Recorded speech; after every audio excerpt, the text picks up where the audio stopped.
everyone, Chris here from Realridesharestories. On this channel we do a lot of different things within the rideshare industry, so if you're new here, make sure you hit that subscribe button and ring the bell for notifications. But before we get started, if you have a crazy Uber Lyft experience, whether you're a passenger or a driver, record it, send it my way, and maybe we can feature you on the channel. Alright, are you sick of hearing about California and AB5 and drivers as employees or independent contractors or any of that stuff? Yes, that's very important, but hey, there's a lot of things that go on in California. Let's shift it a little bit. Let's go to the state of Florida, where the state of Florida, Lyft has just changed new driver requirements in order to drive for Florida. And this will also affect current drivers who are driving on the Lyft platform who want to add a secondary vehicle or add a new vehicle all entirely and get rid of the old vehicle that they were driving.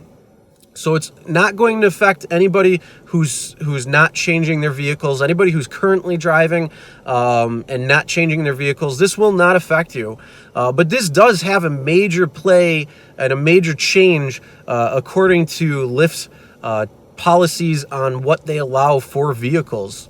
Now, very recently, they just said that they were banning subcompact models for vehicles because they don't want that with liability issues if you get in an accident, all these different types of things. So subcompact cars were eliminated from the Lyft platform a few months ago, I believe it is now. I don't think it's hit quite a year yet, if it has. I mean, I drive a Grand Cherokee, so I don't fall under that category in any way. But yeah, the requirement has changed yesterday, which was July 15th. And that is that your car has to be at least a 2017 or newer. Now, it used to be around 10 years old, maybe a little older, depending on what state you were in. But Florida has just changed it, that it has to be within 4 model years from the most newest vehicle you can get. So that's 2017, 2018, 2019, and 2020 vehicles are only allowed as new drivers on the Lyft platform, or if you're going to add a secondary vehicle or change your vehicle entirely. So, wow, that's major. If you live in the great state of New York like I do, it's 2004 and newer is what the Lyft requirements are. So anything that's from 2004 to 2020, hey, guess what? You can drive for Lyft if you so choose. There are certain requirements as well, but those haven't changed. So like no taxis, no limos, no salvage titles, all that's always been the same. They haven't changed that. It's just a model year. So the model year now is 2017 and newer.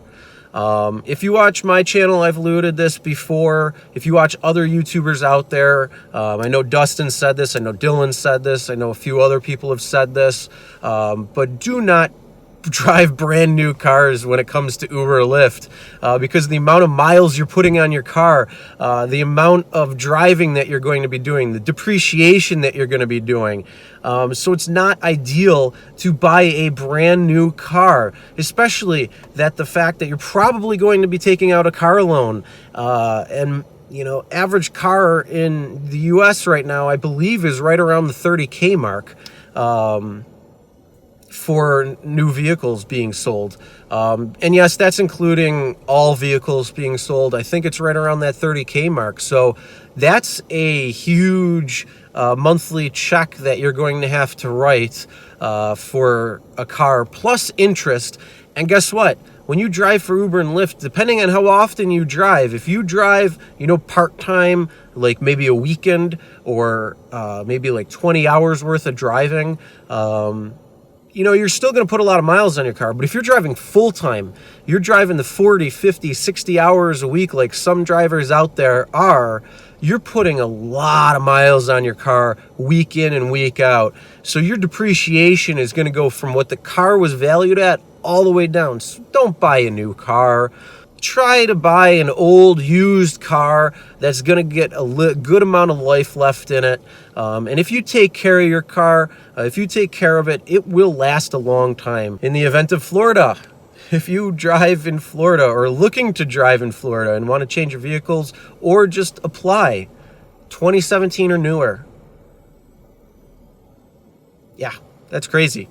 So my advice to you is, if you are going to drive for Lyft in Florida, get a 2017 model that's not on the banned subcompact list and get it for as cheap as you can, and try to pay cash for that sucker, because interest payments is just basically taking money out of your pocket, because it's adding to the value of the loan that you'll have to pay back. The reason why they're doing this, I don't really know yet, but I could probably infer that there's a lot of drivers out on the road and they're trying to stop new drivers from coming on, at least slim it down a little bit, because I'm not sure what the year range was before that.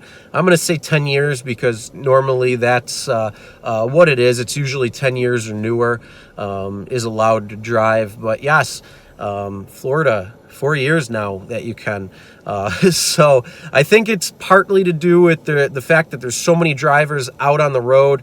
Florida is the retirement capital of the world when it comes to people who want to retire there. And then so you got a lot of people who aren't working, who are collecting on Social Security, and they're like, hey, you know what? Maybe I can go and drive, because there's a lot of elderly that use Uber and Lyft to provide a secondary income for themselves beyond in their retirement years and keep them going. I know a lot of drivers who are older that are doing that. Also then just the people that live there. There's a lot of drivers out there. I don't know specifically. I'm not in Florida. I just go and visit there. Maybe Dustin, if you're watching this, let me know. But yeah, I think it's partly to do with that. And I also think that Lyft is also trying to get newer vehicles, newer fleet. So they're trying to bring new drivers requirements higher to have newer cars and all that stuff. So you want to make sure that you save the most amount of money by getting a used vehicle instead of a new vehicle. It's not recommended just because of so many different factors. But get a used vehicle. Get one that's going to be cheap, but it's still got a great life in it. In 2017, I think the average mile per year that people are driving is like 12,500 miles or something. So we're in 2019, a 2017 model maybe has been out for 2 years at the least. So you could probably pick one up with 30, 40, maybe 50,000 miles on it.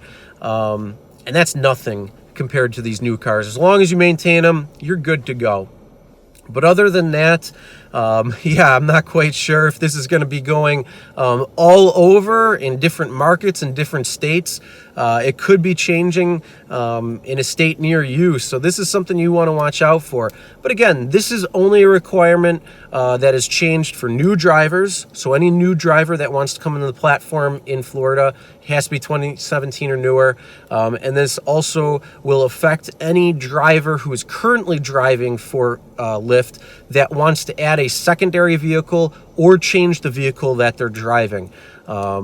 So yeah, they're starting to weed out old cars. They're starting to get old drivers, maybe to get new cars, or just new drivers having newer cars altogether. I guess time will tell.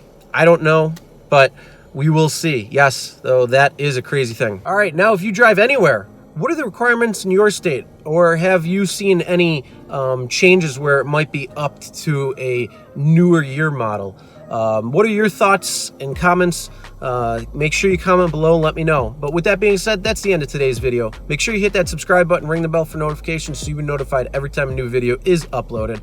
As always, never drink and drive, always tip your drivers, and we'll see you next time.